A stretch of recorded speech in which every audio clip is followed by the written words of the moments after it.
We're here with George Andersch in Fargo, North Dakota. Why is a whole nother story.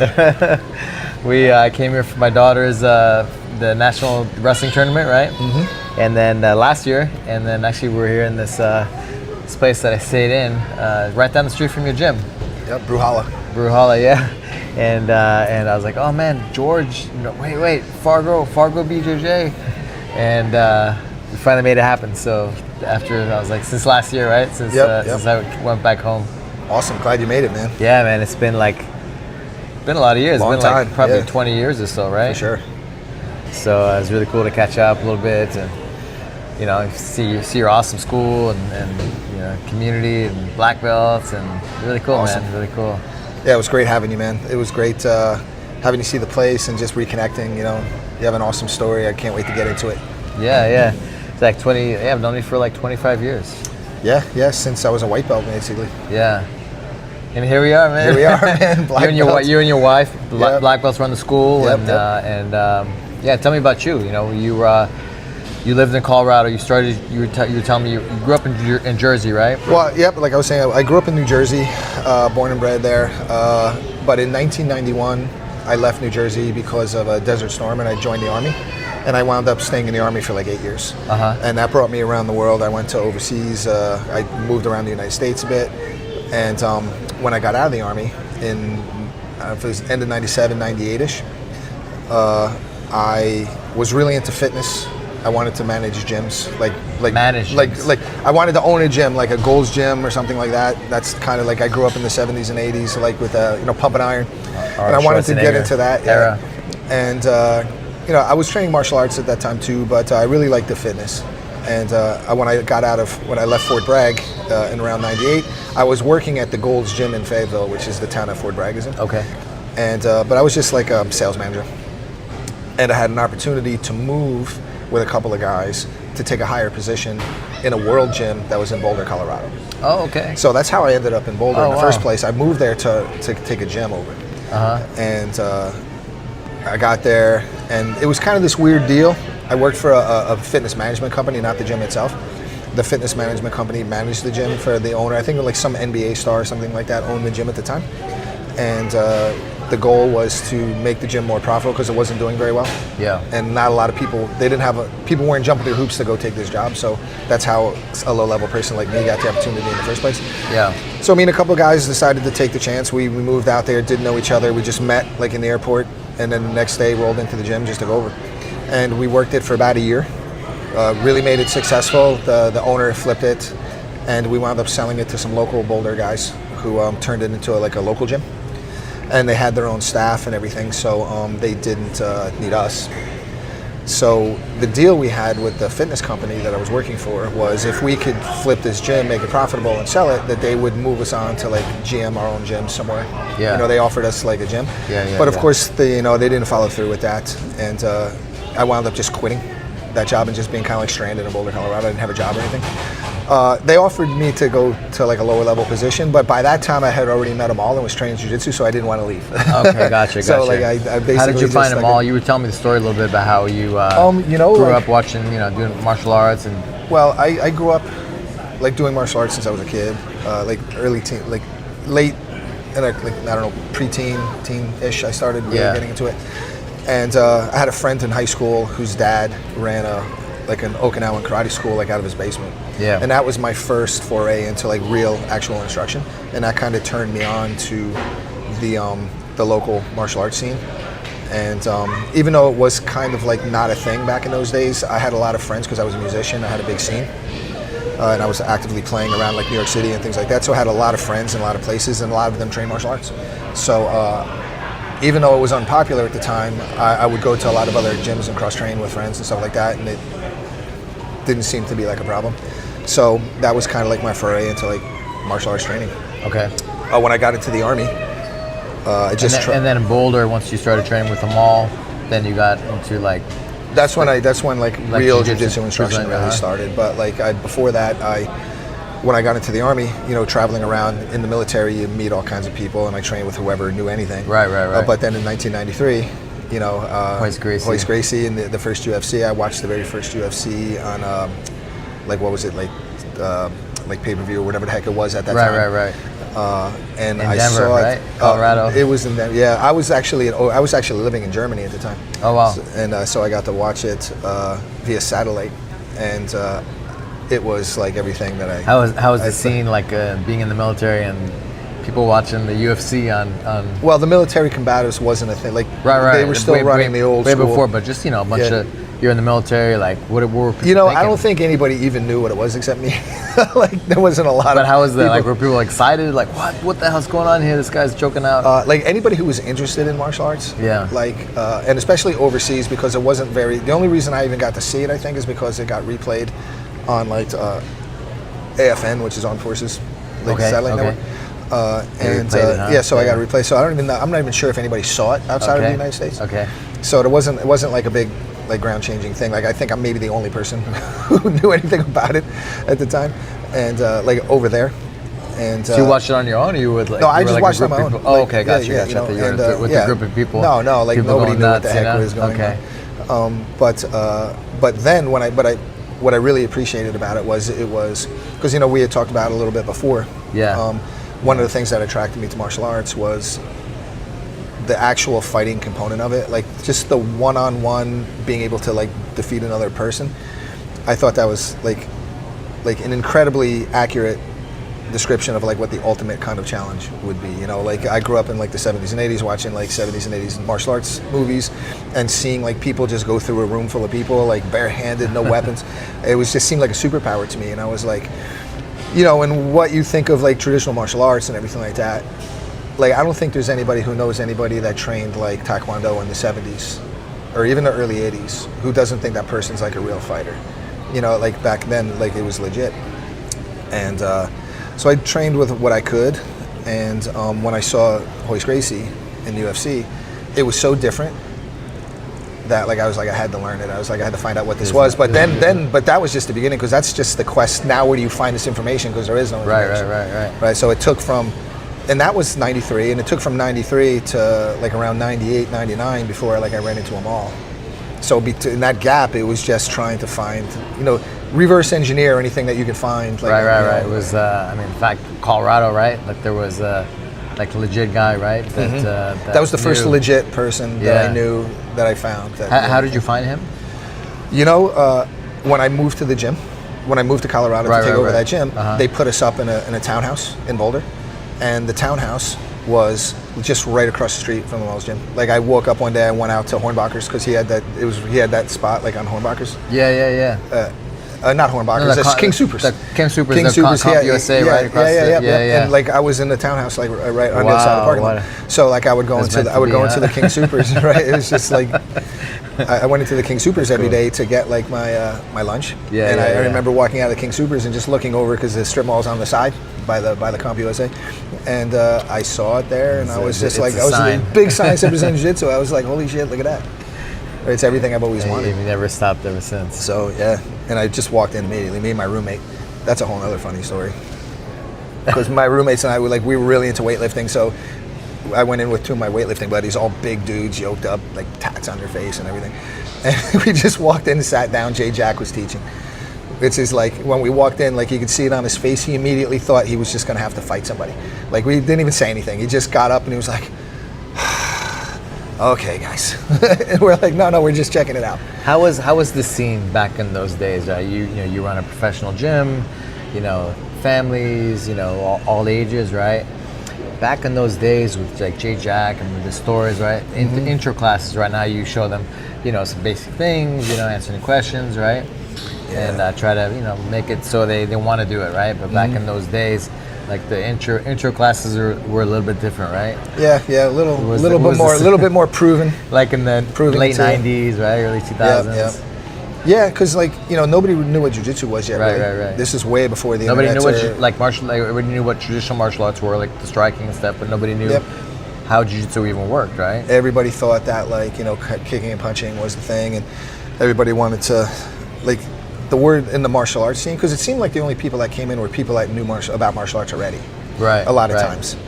And you know, and they kind of had their opinions already set. They weren't coming in to like learn something as much as they were coming in to like try and dismiss what you're doing. Right. So it was very confrontational. And it was still that time where you were like representing jiu-jitsu, and you fought to represent the art, represent the Brazilian jiu-jitsu. Yeah, when I was a white belt, I would say that went through. It was the best. Well, back in those days, like now, like we respect all martial, like not that we didn't do respect, but there was like we're the best. We're trying to prove that we're the best martial art. There's that adolescent phase, right? Like we were talking about Fargo, right? Yeah. And but now, of course, you have to know everything, and it's a different scene, right? But even in the UFC, Royce Gracie and the guys in those early UFCs, even when I first started fighting, you were still representing Brazilian Jiu-Jitsu and its effectiveness in a fight, right? Right, yep. Yeah, and guys would come in and from other martial arts, and like when I first started, that was kind of like the tail end of, like we still had guys come in and like want to fight or test themselves and that kind of stuff. Yeah. And that was, like I said, just like I caught the tail end of that. By the time I was like a blue belt or a purple belt, that I had pretty much done. Even when I came in, because like I came in and like the guys I came in with, like Jay took one look at us and he immediately thought he was fighting. And so like we toned that down. And then I came back later to meet him all because he wasn't there at the time. Okay. And then I actually did my intro class, and I did my intro class with Elliot Marshall. Oh wow. He was the guy who did my intro, right? And everybody was a white belt back then. Nobody had a colored belt yet. So, and Elliot was like, he must have been like 17 or 18. Yeah. You know? Just moved from Jersey, right? Like you. Yeah, he was in school because he had graduated college. He's a really smart dude. So I think he graduated high school early and went to college early. He got a math degree. But he did my intro class, and like he was very nice, and he was like, okay, what are we doing? He's like, you know, are you gonna hit me? Are you gonna punch? Like, are we fighting? Like, what's going on? And like he just, and I was like I already knew what jiu-jitsu was. I was already martial arts for a long time, and like I knew I wanted to do it already. So I was just excited, and like I was like, I just want to see what it's about, you know. So he just like very. You're ready to do it. He just very, you know, and like I had competed. I had fought in boxing and kickboxing and traditional martial arts. Yeah. For like years before I started training jiu-jitsu, and I just wanted to see what jiu-jitsu was like really, this was it. And you know, he just very politely beat the shit out of me for about 5 minutes, and it was like the awesomest thing I've ever seen. I was like, I gotta sign up. Like, you sold? I'm sold. You know, right away. And I think, like, especially back in those days, you definitely had to be a certain kind of person to like want to do that. Yeah. Because like it was rough in the most polite way possible. You know, like anybody who's really good at jiu-jitsu and wants to, you know, they can really manhandle somebody who's acting up, but do it very nicely. Yeah, it was fight club days, right? Yeah. And you know, I didn't try and hit him or anything. I just wanted to wrestle around, and like I said, I was already sold. You know, like they didn't have to sell me, so I just wanted to do it. So I just did whatever I had to do to just get on, and I think I signed up immediately. Yeah, it's awesome. And it's funny because I was one of those guys when I came in, like that we kind of like, I was the meme. I was that meme guy that came in that we all make fun of when a guy comes in and they say like, oh, I think I'll be great. I think I already know what I'm doing. I think all this kind of stuff, you know, because I've been trying to like study. I've been trying to follow the scene for years, you know. Yeah. And you know, like you don't realize what you don't know until you really start doing it with somebody who knows what they're doing. And yeah, so like I was that guy for sure. So I try when people come in with that line, I try not to be super judgmental with them because that was me too. That's awesome. Yeah, and then your wife Sarah is a black belt as well. Yes. We met at the gym and we came up together. So you guys met at the gym. Mm-hmm. We met at Amal's. She was friends with Jay actually. Jay's the one who actually brought her in. Okay. Mm-hmm. Wow, it's how many years ago was that? It's 25 years? I don't know. I know we were blue belts. I know when we were blue belts when we finally got together. Wow. And then how was the move to you know, when did you move to Fargo? 2008. 2008. So so like about 10 years. Yes. So 10 years in Colorado. Yeah, but like 17, 18 years ago we're talking about. Oh yeah, so from now to here, about the same time. Oh yep. And then your wife is from here, right? That's how you ended up coming to Fargo. Like how everybody who ends up in Fargo is not from Fargo. They marry some chick that drags them back here. It's a warning to everybody. How are the winters here? Terrible. 20 below for like 5 months. For 5 months, yeah. But yeah, I've only been here this summer, right? And it's cool. It's You gotta come. Everybody's experienced the winter. I make everybody come in February at least once. Mama, Elliot, Seneca, everybody's been here in February. Seneca refuses to come at any other time except February. He's like, George, I wanted the worst weather possible.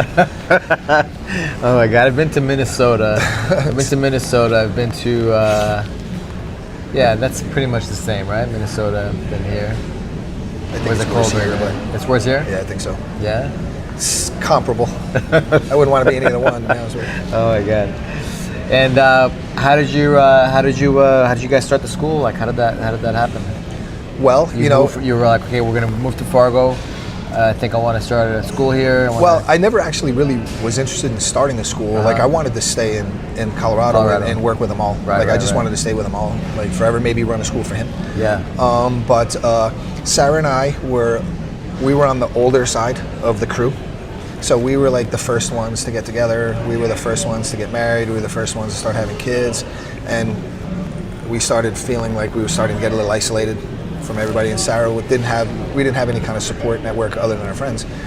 No family or anything there, because I'm from New Jersey, she's from here.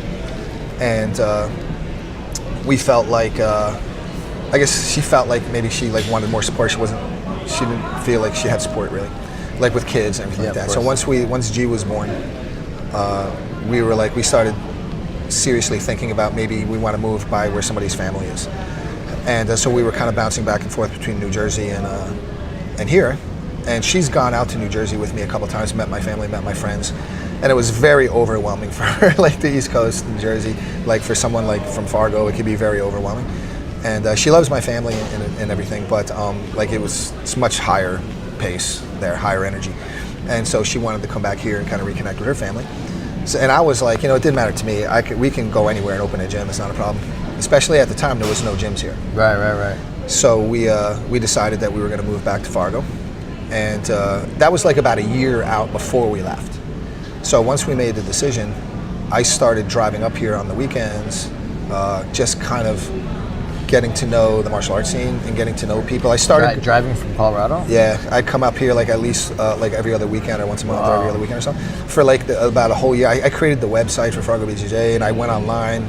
The little bit of line that there was, like the forums, like the MMA forums and stuff like that. Back in those days. Just anything that like had like martial arts scene in it, and to let people know I was coming up here, and I just started meeting people. Were there any martial arts schools? There was no jiu-jitsu or MMA or anything like that, but there was karate and taekwondo and all that kind of stuff. And there was actually, interestingly enough, there was a very burgeoning MMA scene here. They had MMA fights regularly, and there was no gyms to train. Like everybody just kind of, there was these individual pockets of like garage clubs. Yeah. And like I was like, oh, this is actually has a lot of potential, because like I can come in and like there's this big scene. Maybe we can kind of unify the group and make like a big team and do this kind of stuff. And it didn't really work out that way, but I did spread my name around the scene for like a year, and I had like several hundred people on like a waiting list. Wow. So by the time I did move here and open the gym, I wound up signing like 100 people up in like the first 2 months. Wow. So like we started off really strong, and we didn't have to worry about paying the bills and everything. So we didn't worry about like compromising culture and all that kind of stuff that like people have a hard time with when they start gyms. Yeah. So we were able to just establish selling out, stay true to because that's who you are. That's the thing, like a lot of people like they have this idea about what they want their gym to be like, and everybody has like grand idea, but then when they start, now they're a slave to getting the bills paid, and they have to take anybody who can pay, and it may or may not be the best person for the gym. Right. And that's the first thing that gets compromised when the bills have to be paid, your vision. So we started really strong, and we were able to build like a really strong community right out of the gate, and gym culture and all that kind of stuff, and it worked out really well. Yeah. It was really cool. I went, got to your gym and walked in and saw Sarah, and then I saw the lineage, like the Hands of Gracie, the mall. It's really cool, and to see you got a bunch of your black belts, pictures of your black belts up on the wall as well. That's the lineage wall and legacy wall. We call it lineage and legacy. Oh, cool. Yeah, and so it was really cool to see that. Like how, back when you were starting out, what was your vision? What did you think how it was gonna turn out? I had no idea. I had no idea. Like, I mean, I don't think anybody started jiu-jitsu back in the 90s, early 2000s, thinking that this was going to be like a career path. Like, right, for sure. You know, like, no, I don't think anybody thought that, like, this was going to be something that was going to blow up to be something. The Fight Club days. Yeah, right? you know, I just trained because I was a martial artist, and I wanted to be the best martial artist I could be, you know, and I just, like, it was very internal for everybody. Right, right. You know, nobody was planning a career or anything like that. I mean, there was no career. There was right? no career. I mean, yeah, you know, Amal lived in the gym for a while. Yeah. Just to make ends meet. Jay, right? I mean, everybody went through, like, built a loft in the closet. Yeah. Like, because people, like the students today, I'll tell the stories about, like, oh yeah, our instructor he used to live in the closet of the gym. It's like this weird '80s like Goonies movie. It's like, I don't know what's happening. But like it's just the way it was. Like, people paved the road, right, for like all of us, everybody to be able to do this, right? Like learn and figure out how to make a living from it, or be able to provide for your family. Yeah, you have a family. And that it wasn't even the issue. I told you, like, I lived in the garage for. That's right. I lived sorority, right? Yeah, because house. like when I first started training, the first couple of years I just wanted to train. Yeah. I just wanted to work out and train jiu-jitsu and compete and do everything, because we competed like almost every month back then. Yeah. So like we were just doing 2-a-days. I didn't have a job. I moved into the garage of a sorority house in Boulder, the Tri-Delts, Delta sorority. Like, I knew a girl. Shout out. Yeah, shout out to the Tri-Delts. Let me live in the garage for like 3 years. Basically free. Actually, I started really low, but then I made a deal with the landlord that I would repair anything that broke in the house. So I got to live in the garage for free, and like literally like a garage, not a studio apartment like it was advertised. And Boulder's nice though, right? Yeah. Well, this house was a hole, but you know, and like I just lived in the garage and I trained jiu-jitsu, and then we worked in the bar at night. A couple of days a week just for living money. Yeah. A bunch of guys at the academy all worked in the same bar. You know, Elliot and, you know, Finney and Marcos, who even had a job there for a while. And it was really awesome. And it's awesome. Just man. Living the dream, but like no real long-term vision. Yeah. So where it was I guess go. I was asking, right, like what did you think it was going to be when you came to Fargo? But then it made me think about now, like, you know, looking back now, it's been 17 years. You've moved here and you've had the school. And what are some of the things that you didn't expect of having a school? Some of the things that have been really rewarding for you? Well, by the time that I'd moved here, it was already pretty clear that it was a career path. Like, I didn't come here to open the gym thinking that like it wasn't going to work. Right. You know, by 2008, it was pretty clear that this was something that could be. And Amal was actually a big driver of that, because I don't know if this is what all people thought, you know, like by 2006, 7, 8, but I know that I even remember, like it was yesterday, like Amal like going through this transition where he was like, man, he's like, guys, there's got to be a better way to do this. Like, he would compare it to college. Like, he'd be like, when you go to university. I just had a thought, you know, the Ultimate Fighter was in 2007. Is that when it was? I think it was. I think it was 2007, and that was a game changer because it was on Spike TV, remember? Mm-hmm. But it blew it up. Yeah, that's right. It blew it up. Yeah. Pre-Ultimate Fighter, like nobody knew what jiu-jitsu was, but after that, it was on Spike TV, right. And that allowed us to kind of, you know, more people knew about it, right? And wanted to, you know, maybe they watched the UFC, but they don't want to do UFC. They wanted to, you know, learn jiu-jitsu, right? They want to dip their toe into that training pool. Yeah. But they don't want to actually go through the hard part. So I was just thinking about that. So that was about that time, that 2008, 2009. Yeah, like that's when MMA definitely took off. I could I could probably make a living from this, you know. Yeah. Right. Oh, for you, like fighting. No, just not just fighting for me, but just overall, like being able to. I focused on my gym at that time, you know. Right around that time, I did an ad, you know, during the Ultimate Fighter, you know. Oh yeah. But just the change. People knew now what it was, whereas before it was like very underground, right? Yeah. It was even banned on TV, right? But even before, like because they cut it from pay-per-view, like the UFC, MMA was blacked out for a while, like a few years. But even before that, I remember like Amal he knew that jiu-jitsu could be taught, like, and an academy can be run better, right? Because up until that point, it was still very old school. Like it was very rough. We were more likely to try and drive people out than to try and attract people. Yeah. You know, and I think that I still can hear his voice saying, "Guys, if we don't get more people in here, we're going out of business."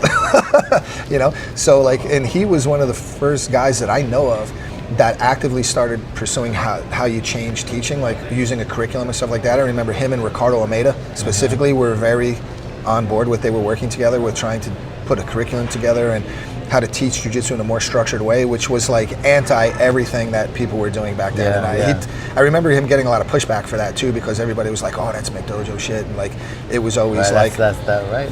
Remember, and I always credit Amal and Ricardo specifically for being the pioneers of teaching like structured class training from I remember going to Ricardo's school in New Jersey once with Amal, and because Henzo was doing like a secret seminar with just all his black belts and brown belts, and I was a purple belt at the time, but Amal brought me anyway, and Carlinos was there, and it was at Ricardo's old school, and Henzo was there, and he did a little seminar, and then I remember Amal and Ricardo presenting to Carlinos how like a curriculum could work and all this kind of stuff. Casey Jr., the founder of Gracie Baja and all that. And I'm not even sure, and they're the ones that are famous for structured training. I'm not even sure if they were. Now it is, right? Now it is, but back in those days, in the early days, Ricardo Almeida was the first in them all, right? To implement like a structured kind of curriculum and that's some history that has really been sailed over, and like I'm very adamant that like the jiu-jitsu world, they need to know that like Ricardo and Amal were like pioneers of how you teach jiu-jitsu today, and like now you can't go to a legitimate academy that's not working off a curriculum. For sure, right? For sure. But like that's the exact opposite of what it was when we started. Right? For sure. Yeah. And that's something that like I always credit to Amal and Ricardo for sure. And anytime we talk about this, I always try and bring it up because I want to get that out there for sure. Yeah. I mean, like we're talking about like how people. Now that people know what jiu-jitsu is, but back in those days it was like they struggled, right? Like I'm all like living in the gym for a while, right? Building a bunk bed, whatever, above his storage. And then even Ricardo Almeida, he gives speeches, right? And he talks about how he went to the store to get milk for his baby, for his son, and he didn't have enough money. He was fighting in Pride, the biggest fighting organization in the world, right? And he did not have enough money to buy, food for the house, right? And he's like, something's got to change. Yep. And so they figured it out. They figured it out. Yeah, they did, man. And all of us, directly or indirectly, people have benefited from that all around the world. All around the world. Yeah, for sure. For sure. Yeah. So, give me some highlights of you. I've been teaching full time for my this year's 25 years of having my gym and stuff. And it's been such a pleasure to see my students grow up and even have kids. They were teenagers, now they have kids, and they're bringing their kids in to train.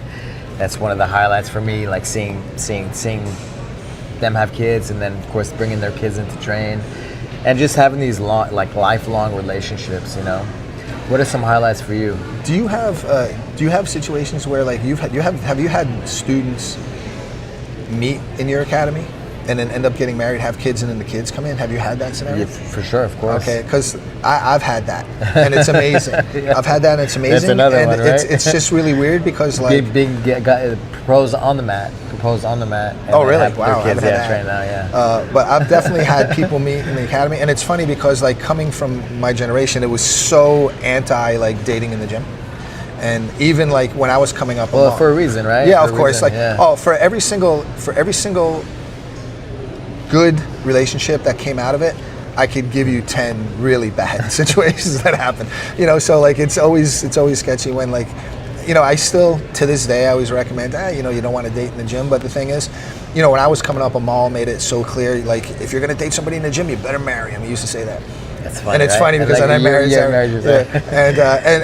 and Finney and Tessa, right? Yeah, the thing is, he has so many like husband-wife black belts, or husband-wife black belts now, that like I think probably more than most in those early days, especially. So it's kind of I don't want to be a hypocrite, because everybody knows. I mean, Sacramento Jiu-Jitsu, we're both like 4th degree black belts that like we came up together every rank, right? And then I'm gonna turn around and say, oh, you really shouldn't date in the gym. It's gonna go bad. And so like now I'm just like, look, we have like some like restraints, when it comes to coaches and stuff like that. You have to say that, right? Like we just like make it clear. If like you said, it'd be better to make sure you marry them, right? Just not like Kamal saying that. Yeah. I don't go as far as saying that, but you definitely, as a modern business, you want to have some constraints about like coaching, dating students and stuff like that. That's something that you have to make sure it's like you're not just messing around, right? Because then you have to train with them, and it's never good, right? It's never good. So but for the most part, it's like it's all culture dependent too. If you have a really good culture, there's less likely chance for stuff to go bad. So we've had kids grow up, go from kids to adults. We've had people meet in the academy, have kids. Their kids are in the program. I mean, it's incredible. Well, at the seminar yesterday with you, a couple of my black belts came in that live out of town now, that run their own stuff. They came back, and it reminded me. And he was mentioning, it's like, man, like. It's like that black belt wall. It's like a family. I've got like 20 black belts, or something like that. I'm not even sure. But like every time they come into town, it's like Thanksgiving. It's like Thanksgiving when all the family gets together, and sometimes you argue with your family, and sometimes you love seeing them. But like they're like everybody. Like I personally don't have family here other than my in-laws, so to me, that black belt wall is like my family. Like no matter where they go, no matter what they do. Like we're connected. They're connected to me. I'm connected to them, like forever. And that's the way I see it. So I love to see them when they're in town. And that's it. That's it. That's it. Yeah. That's all you can do. Yeah. So last night the seminar, and you have a school now in Grand Forks. Yes. As well. 2 years. Yep. So just gave the Grand Forks BJJ coach just got his black belt. Yeah, last got his night. black belt. So he's a black belt running the school now. Shout out. Awesome. What's his name? Preston Fish, Grand Forks BJJ. He just got his black belt, and man, talk about a guy who's like all in. Like we talked about wanting to just take it a step back. Like I've been in Fargo for 17 years, and I've been getting phone calls for 17 years. When are you going to open up a program in Grand Forks? When are you going to, like, people want to train, but I never wanted. You said it's the third largest city in I think North it's Dakota? like about that. I think Fargo, Bismarck, and Grand Forks are like pretty much it. I think there's Minot on the other side, but that's way west. But I never wanted to take the leap until I knew for sure that I could guarantee like I would be able to offer like a quality gym experience. Yeah. And I didn't want to like half-ass a gym and like have like a little guy like that was gonna like dip out on me or something like that. So it was just a matter of like finding the right person, and getting, all the ducks in a row. And finally, here we are. It would have been 2 years now, so 15 years later. One of my brown belts was like at the Seneca seminar actually. When we were at the Seneca seminar, he was like, "Hey man, you ever think about doing something in Grand Forks?" And I was like, he's like, "I would move there."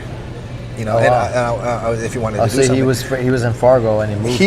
He was in Fargo, and then he wound up moving out of town for some job that he didn't like, and he had offered like to work with me, and I said, well, if you want to leave that job and move to Grand Forks, but like he's got a bunch of kids and like he's got a wife and man, so like it reminds me very much of my story, but like when he wound up moving to Grand Forks just for this, and I made him jam the gym, and we started off, and now we're in it, man. We're in it together. Yeah. And he does a great job, and he's Team Andersch all the way, and I like it. So, and like he likes it, and he's doing a great job. So I'm just so happy to have him. It's just fantastic. Yeah, I drive up there once a week to do classes on Monday, Nice. and just stay connected with the crew and stuff like that, and it's good. Awesome. And it's like the reason why I said it reminds me of me is because that's a very similar story to how when Amal moved to Denver. Mm-hmm. Because when Amal moved to Denver, I was the one that ran the gym for him. Oh, okay. When he first the first Denver school, not the one that's not the one. Yeah. That little one. Yeah, I remember that. Yeah. And it was a big deal, right? It was big. Yeah, it was huge. Like because now, especially back then, like now we're gonna do two. It's amazing.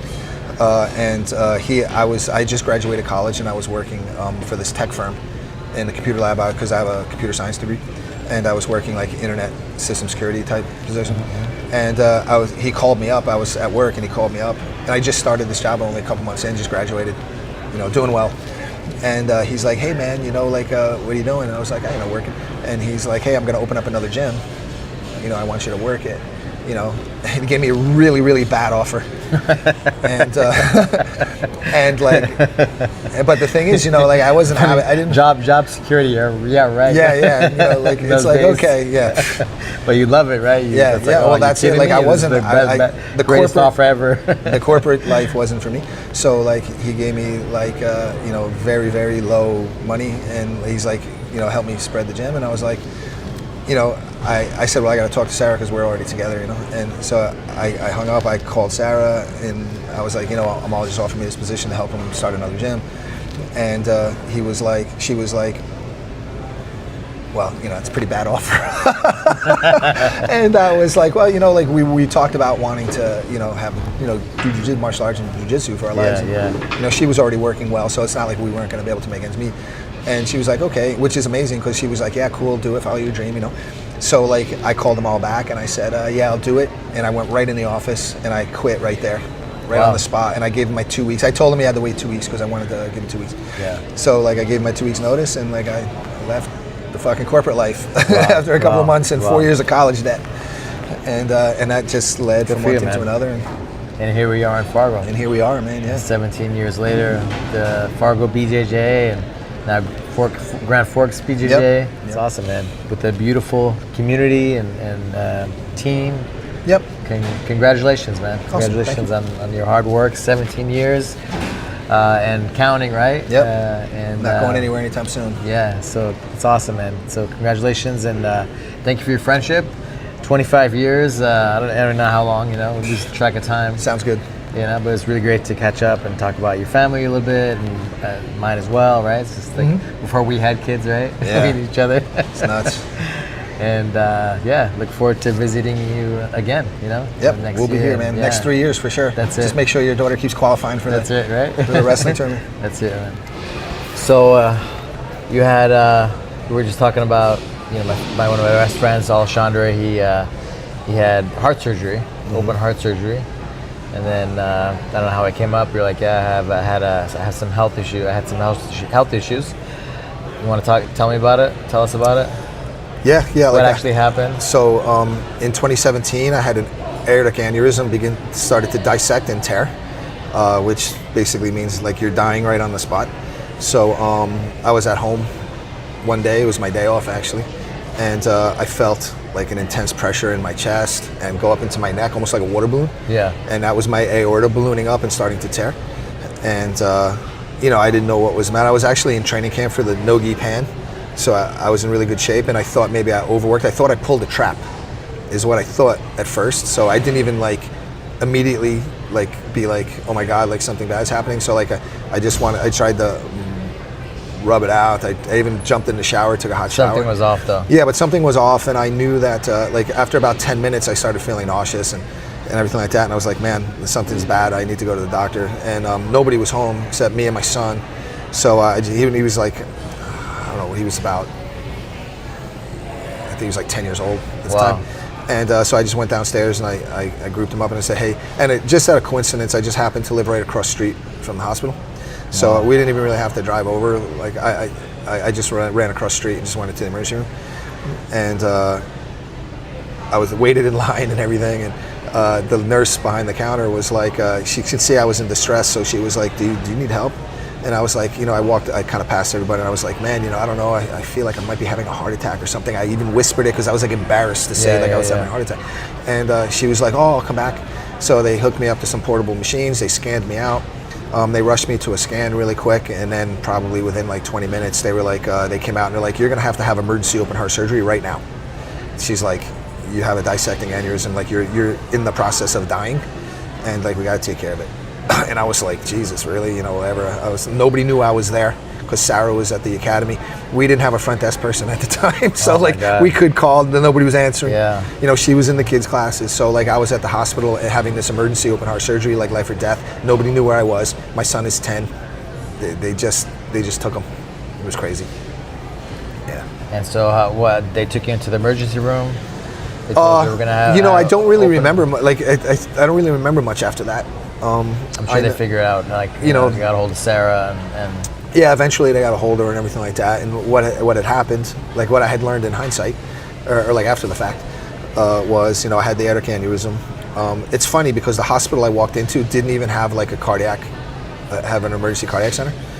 It was just another coincidence that there was like this world-renowned heart trauma surgeon was visiting for whatever reason. He was there. Visiting Fargo, and visiting that hospital, and he was there. You know, and he brought all his he brought all his stuff, and like he must have been doing some kind of like helping him set up a program or something. Dr. Metcalf, I remember, saved my life, and he did my surgery and gave me like an artificial aortic valve, magna valve, and I have a prosthetic aortic arch. Wow. So yeah, and it was an emergency procedure too. So like they weren't like, it's a little different if you have like they know you're going to do it, it's pre-planned, so you can set everything up and like they can be gentle. But you know, they would just threw me on the table, like rip me open. They're trying to save my life. So they were pretty violent about it. So like it kind of jacked my shoulders up, jacked my thoracic back up a little bit, you know. There's probably no easy surgery. No. It's gentle surgery. It's like, hey, take it easy. Open you up. Yeah, right? no, you know, 10-hour surgery on ice because they freeze your brain. You know, so freeze your brain, freeze your body. Freeze your body, freeze your brain. It's like it's just absolutely amazing what human beings can do. I mean, not even like me going through it, but there's people that sat in an operating room for 10 hours, in basically like a freezer, doing this fine, meticulous work. It's amazing that people can even do that, you know. But so all these things, it was like a miracle. It was a miracle. Yeah, and then we're talking right now.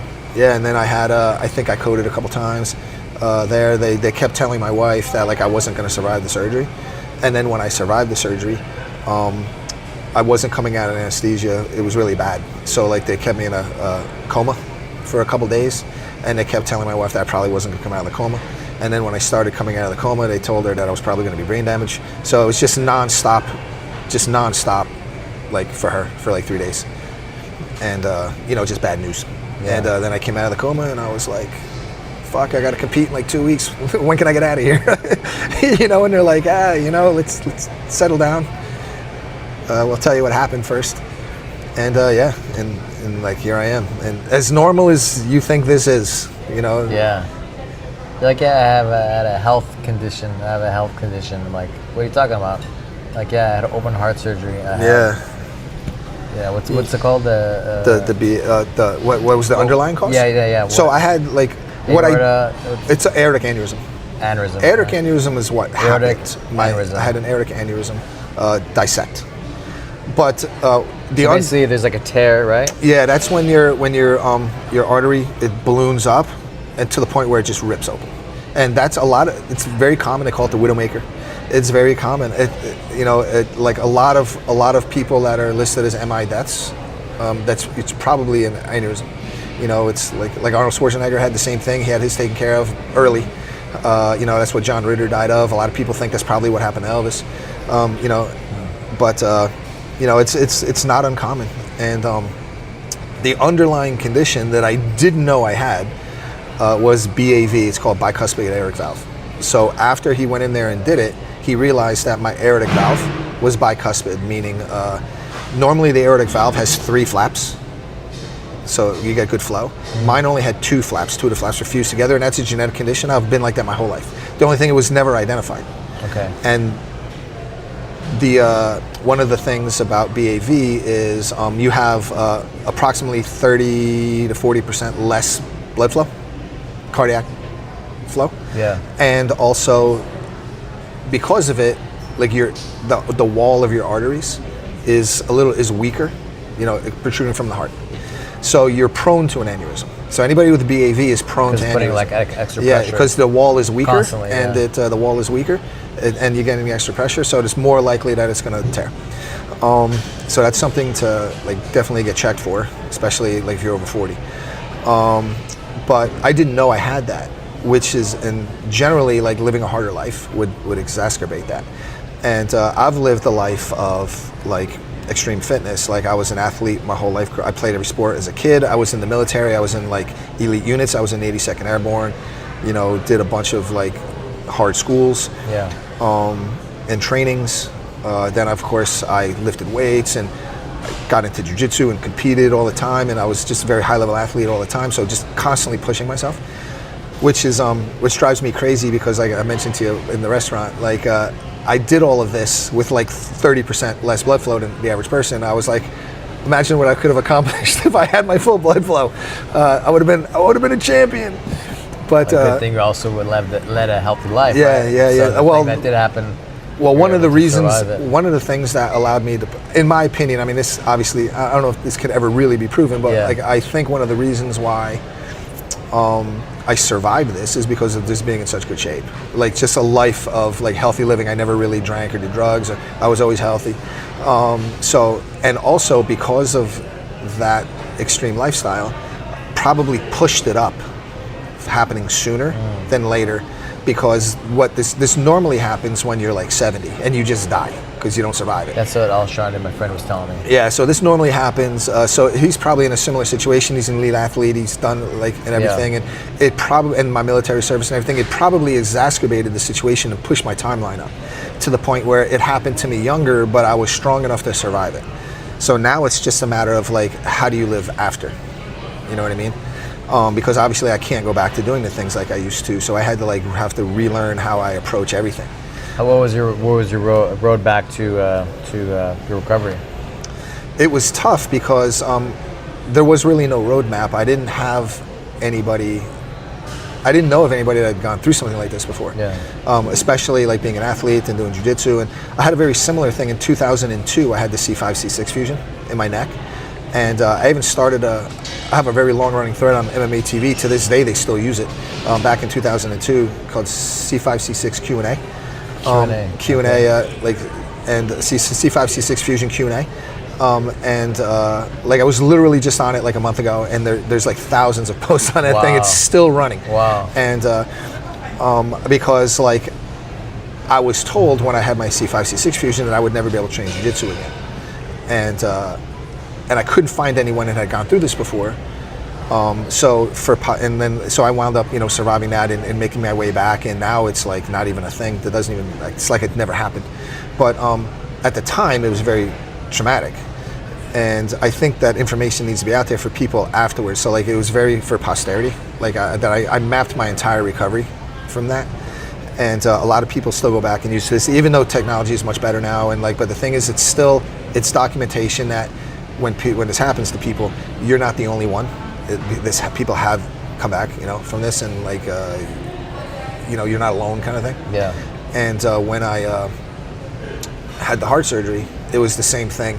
The first thing I did when I got out of the hospital, and like, it was several months. I was like in the chair, and like all I could do was like, my parents came from Jersey to stay with me, and my dad would like. 2-3 times a day he'd bring me, because this happened in the winter in February, so like it's fucking terrible. Like you can't go outside, and it's like, and you're supposed to be moving and walking. So my dad would bring me to Costco like 3 times a day, and we would just walk around Costco, and it was like the first time I felt like a victim, because like I would be wobbling around Costco, and I would think to myself, Jesus, if somebody just wanted to take me out right now, like I couldn't do anything. I could not do anything. I would just have to take it. I used to say, if zombies attacked Costco right now, I wouldn't get away. They would eat me. Like, it's unbelievable. I never felt like that way before. And so like it was just coming back from that, and just slow but sure. And I didn't know, I would be on, has anybody ever gone through this? Has anybody ever gone through this? And I'd like crickets, like nothing. It was just like, I just had to figure it all out by myself. And then I blogged about that. And to this day, I still get people reaching out to me from all over, asking me about. So you documented all. Yeah. I blogged it. It's on my blog. Where's your blog? Well, actually, I changed software, so a lot of it got lost. But like, I still have my story on my Fargo BJJ blog. Oh, okay. It's not in detail, but it's what happened to me. It's on FargoBJJ.com. Yeah. Okay. So there's not a lot of detail on it, but it is a document that like this happened and I recovered from it. Like this is what I did. But and how it happened, everything like that. And like even just that, because if somebody was to search like, aortic aneurysm survivor BJJ training, like nothing would come up. Probably that would come up. And I have people, even just last month, I had a guy who's a lawyer from California, said that he's like 25 years old, he's got an aneurysm. Like he didn't know they're gonna have a surgery on him. And he was asking me, is this something that like I'm gonna be able to like recover from?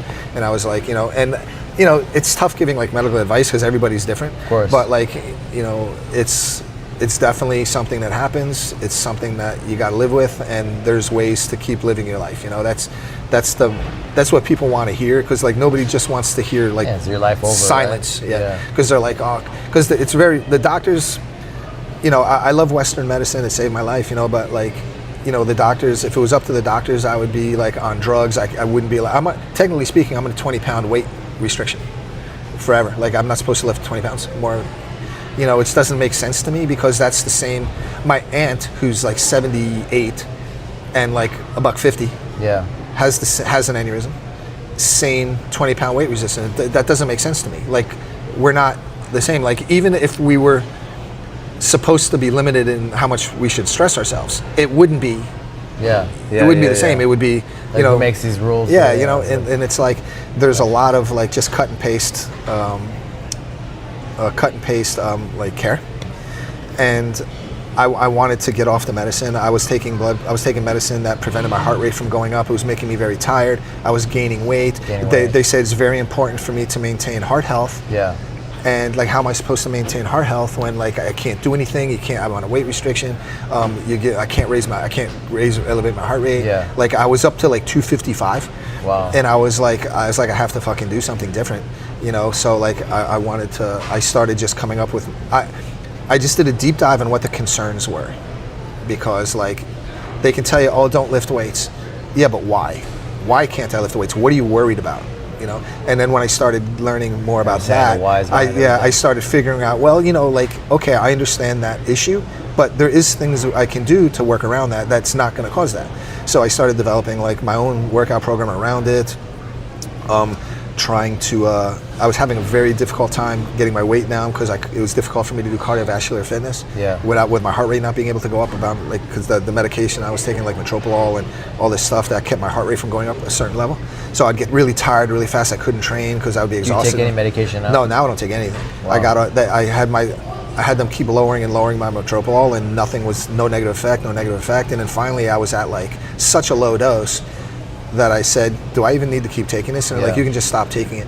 And I asked them, I was like, well, you're supposed to, what is it called when you, like, not detox, like you're supposed to like withdraw off of some medicines because you don't want to just stop it right away? That's called something, I can't remember. But my dose was already so low that they were like, yeah, just stop it. You don't even have to like detox it, or whatever the word is. It's called, Yeah, and I was like, okay. Minimize your you dosage. Know, and then I stopped taking it. And of course, I get scanned like every 6 months. Like I get. Do you talk to your doctor, the surgeon that you? No, he's gone. Like I've never really talked to him afterwards. Okay. Like he went on doing his thing, and man, I would love to do a sit down. I would love to do an interview with him or something at some point. But he, like, you know, I don't know. I have no idea where he is. But I just and then I just, over the years, I've just upped my intensity, upped my training, up. You know, very smartly, trying to keep all the conditions in mind that the doctors are worried about. And like I tell the doctors, like, I'm going to start incorporating this every time I go to a scan, and there's no change, everything's good. I say, okay, I'm gonna add this, I'm gonna up this a little bit, and then I'll do it for 6 months, and I'll come back, check the scan, nothing. Okay, I'm gonna up this, I'm gonna add this. You know, and now I'm pretty much back to, you know, I mean, I'm definitely not training like I used to, but I'm on the mat, I can drill, I teach every day. I'll train lightly with guys I trust. And I can do everything. You know, I go to the gym, I'm lifting weights pretty good. Like I'm back into hypertrophy. I've figured out ways that I can find really stabilized, isolated exercises that I can get some really good pushes on. And yeah, so far so good, man. Everything's good. Nothing's growing. Nothing. Because I still have there's still like an area of concern where I'm a little bit larger diameter than like I should be. So technically speaking, that would be aneurysmal, but like right on the border. But so that's what they're watching. That's the part that we're watching to gauge what I'm doing. So like as long as that's not growing, everything I'm doing is good. And that's kind of like my gauge every 6 months. So like I'm living on like these 6 month borrow time things. So like every time like I try and do something, we measure after 6 months, see if there's a growth. No, sweet. I'm just gonna keep doing what I'm doing, and yeah, and that's basically it. And I was super depressed. I got like, it took several years to figure all this out, you know, and then of course up my way up. So the medication. And get myself off the medication and lifestyle. Like at first, how to train, how to be do the right things. Probably the first year and a half, like the first year and a half out of the hospital, like they had me so paranoid about because I think the survival rate of the first month after the surgery was something like 5%. So like after the first month was over, the next 2 years was 50%. Oh wow! So like 50% survival rate. So first year after the surgery, it's 5% first survival. Month. First month. So after the surgery I had, they still think 95% chance you're gonna die afterwards anyway. Wow. And then like 2 years after, it's 50%. Like something's gonna happen. So I remember at my 2-year mark, we kind of had a little party. It's like, because after 2 years, it's like 95% you're good. Wow. But that's for the average person that's like not doing anything. I'm still trying to push the lifestyle. Yeah. So like I'm kind of like balancing the candle at both ends, So I don't want to I just don't want to be a lump. But like I still want to live my lifestyle, but I don't want to push my luck either, Yeah. So I feel like I found like a nice sweet spot now. I'm as active as like I really want to be, and I'm still healthy, and there's still no change in my condition. So I think it's like a really good spot, and I'm happy to stay here. And there was another point I wanted to make. I just can't remember what it was. That's awesome, man. God bless, man. God bless you. Made it through to the other side, right? Yeah. For just sure. One being at the right place at the right time, with the surgeon being here. Well, a lot of stars had to line up. Stars and planets had to line up for everything to work, and it's amazing. I just happened to be in the right spot. The hospital was right there. The doctor just happened to be there. For whatever reason, like I didn't die. It's didn't die before, didn't die during the surgery. Yeah. Didn't die after. Yeah, 1 month like, after. Had good within the first month. Good cardiac rehab team afterwards. Yeah. Everything was good. Yeah. It's crazy. Glad, man. Glad you're on the other side. And me too. We have you here. Yeah. I always tell my wife, it's like, it wasn't time. There's still something I have to do. I just got to figure out what it is. There we go. Because obviously there's some reason why I need to be here still. So. And the best is yet to come. I hope so. How can people find out about your gym? Okay, we have we're all over social. It's Fargo BJJ at Instagram, Fargo BJJ at Facebook, FargoBJJ.com. We have a good YouTube channel where I have a lot of my classes on there. Cool. I'm trying to actually push the YouTube more and make it something that could be a good resource for people. I'm not actually sure, but I think I might have the oldest running YouTube channel of jiu-jitsu like in the world, actually, because really? I started my YouTube channel in 2006 when it was still a private company before they went public. Oh wow. So and it's always been kind of like my repository for jiu-jitsu. Like 90% of the stuff on there is like actually private, because all of the seminars and all of the tournaments and everything that I've ever done with them all and everything like that, I always used to record them for him, and in return he would let me keep a copy as long as I promised never show it to anybody. So I have quite a library of secret stash that someday is probably going to make it out to the world, just not yet. He's probably going to have to die first. when he dies, I'll let it all go out. But we put a lot of our stuff on there, a lot of classes, and for the students, and I'm trying to make it more public now. So if anybody wants to check out Fargo BJJ at YouTube, that's cool. Subscribe, help me out, and I think that's it. Awesome, man. Thank you. And Grand Forks BJJ.com. That's it. Cool. Thanks, man. Thank you.